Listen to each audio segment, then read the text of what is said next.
Hai semuanya, perkenalkan aku Mentari dan ini adalah video pertamaku di YouTube. Di video pertama ini sesuai dengan judul, aku mau sharing nih sama teman-teman semua gimana sih cara aku keluar dari zona prokrastinasi atau kebiasaan menunda-nunda. Sebenarnya semua orang tuh udah tahu ya kalau kebiasaan menunda-nunda tuh cuman merugikan diri sendiri. Kita tahu nih, dengan menunda-nunda pekerjaan tuh bukannya selesai malah makin menumpuk sebenarnya, dan automatically rasa stresnya bakal makin besar juga. Tapi kadang kita bingung gimana sih cara keluar dari zona ini, bahkan kayak semakin dipikirin semakin kita menunda pekerjaannya. Kalau ditanya satu alasan kenapa seseorang bisa nunda-nunda terus, mungkin yang keluar di otak kita adalah rasa malas. Sebenarnya ini nggak sepenuhnya salah, tapi ternyata ada faktor lain kenapa kita terjebak di zona ini. Yes, jawabannya adalah otak kita. Ternyata otak kita itu memang cenderung lebih memilih instant gratification, yang artinya memang lebih memilih hal-hal yang kelihatan enak di awal gitu.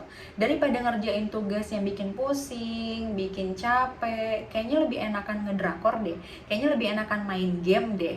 Kebiasaan menunda-nunda ini juga ada kaitannya sama yang namanya emotion regulation. Kalau kita lagi cemas, lagi overwhelmed sama pekerjaan, otak kita itu cenderung cari cara buat kabur dari rasa nggak nyaman itu. It's like our brain's way of protecting itself from stress. Jangan heran kalau otak kita itu bakal milih atau cari distraksi-distraksi kayak main game atau nonton seharian atau bahkan tidur seharian gitu. Karena memang itu cara dia untuk survive dari rasa-rasa yang gak nyaman itu. Dan kenapa itu bisa terjadi? Nah, jadi Masya Allahnya otak kita itu punya dua bagian. Ada yang namanya limbic system, ada yang namanya prefrontal cortex. Nah, limbic system ini adalah yang ngatur emosi, dan prefrontal cortex itu adalah yang mengatur perencanaan. Nah, saat kita merasa overwhelmed, saat merasa stres gitu ya, nah si limbic system ini cenderung lebih dominan. Makanya otak kita tuh cari hal-hal yang emang bikin happy aja daripada mikirin hal-hal yang gak nyaman dan gak enak. Terus ada lagi satu hal yang bikin kita nunda-nunda. Apa? Yes, perfeksionis. Kalau alatnya nggak cukup, mending gak usah mulai gak sih? Nanti aja kalau alatnya udah cukup, nanti aja kalau udah ininya bagus, nanti aja, dan akhirnya nggak dikerjain. Ya terus gimana sih caranya untuk keluar dari zona itu? Aku punya 5 tips yang bisa teman-teman pilih dan teman-teman praktekin mulai dari sekarang. Yang pertama adalah break it down. Jangan biarin tugas kita itu kelihatannya segede gunung. Oke lah, katakan teman-teman pengen achieve 10 kilometer lari sekarang. Gak usah langsung 10 kilo gitu. Misalkan besok achieve dulu 1 kilo, besoknya lagi 1 kilo, besoknya lagi 1 kilo sampai 10 kilo. Itu kan bakal lebih achievable ya. Kayak misalkan nih, sekarang aku tuh lagi tahap nulis skripsi. Daripada teman-teman yang seperjuangan juga nih sama aku yang lagi nulis skripsi, daripada nulis skripsi di to-do list teman-teman, ngerjain skripsi itu kan kelihatannya kayak kan nggak bisa dong satu hari selesai skripsi gitu.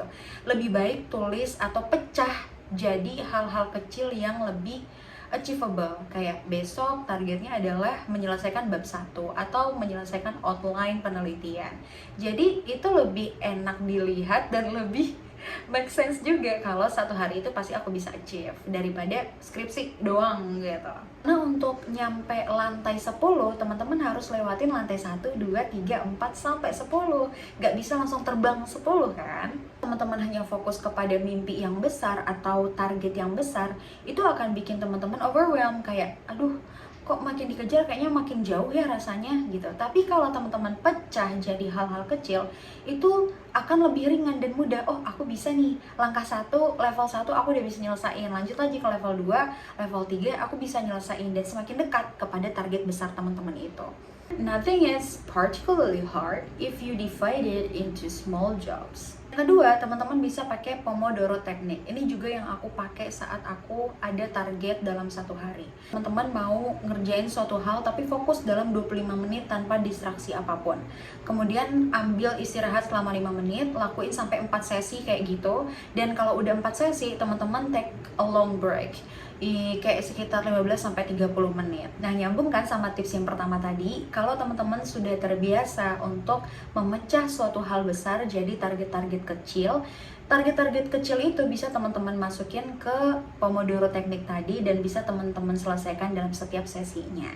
Tips yang ketiga adalah prioritize like a boss. Ini biasanya aku pakai teknik ini kalau pekerjaan dan tugas tuh lagi banyak banget. Teman-teman bisa pakai teknik Eisenhower Matrix yang bagi tugas itu dalam 4 kategori. Setelah teman-teman catat semua tugas yang ada, teman-teman bisa bagi nih ke 4 kategori ini. Yang pertama adalah urgent and important. Nah, ini tugasnya udah mendesak, terus juga penting dan harus segera dikerjain. Kategori yang kedua adalah important but not urgent. Ini tugasnya penting nih, tapi masih bisa nunggu. Jadi teman-teman bisa set dulu kapan waktu mau ngerjainnya. Kategori yang ketiga adalah urgent but not important. Nah, di sini kalau teman-teman punya tim bisa diserahkan dulu kepada orang lain dan teman-teman fokus kepada kategori 1 tadi. Terus kategori yang keempat adalah not urgent and not important. Say goodbye aja kalau nggak penting-penting amat. Jadi fokus ke kategori 1, 2, atau 3 tadi. Tapi teman-teman bisa mengkategorikan kalau teman-teman udah catat semuanya nih tugasnya apa aja. Jadi bisa dikategorikan. Dengan di tracking kayak gini, kita jadi tahu apa sebenarnya harus kita kerjain duluan, apa yang masih bisa nunggu, dan apa yang sebenarnya nggak harus dikerjain. Bakal bikin kita lebih enteng dalam ngejalaninnya dan otomatis kita nggak bakal nunda-nunda lagi. Yang keempat, change your mindset. Ya, balik lagi ke mindset. Daripada ngelihat tugas ini sebagai suatu hal yang berat ataupun beban, lebih baik kita lihat kayak lagi main game aja. Adalah suatu hal yang perlu aku taklukin supaya aku bisa naik level selanjutnya. Semakin kita ngelihat tugas dan pekerjaan itu makin berat, makin beban, dan terus kita tunda bebannya makin banyak, iya nggak bakal selesai-selesai. Tapi kalau kita ngelihat, ih seru nih, dalam pekerjaan dan tugas ini aku dapat apa ya, aku dapat pelajaran apa ya, apa yang aku temuin ya dari pekerjaan dan tugas ini, dan itu bakal lebih fun pastinya dalam menyelesaikannya. Otomatis kita nggak bakal nunda-nunda lagi. Kalau kita flashback ya, dari tugas-tugas atau pekerjaan yang kita kerjakan sebelumnya, pasti ada perubahan yang kita dapat di diri kita yang tentunya lebih baik. Tips yang kelima adalah reward yourself atau self-reward. Yes, dan ini adalah hal yang akan terus aku lakukan ke depannya. Karena itu jadi kayak bahan bakar sih sebenarnya. Sesimpel kita nih bisa nih achieve untuk hari ini to-do list yang kita bikin, terus kita kasih diri kita nih nonton episode dari series yang kita suka, itu juga udah sebuah reward. Nah, itu tadi dia obrolan ringan kita tentang prokrastinasi atau zona nunda-nunda, dan semoga bisa teman-teman praktekin ya beberapa tipsnya tadi.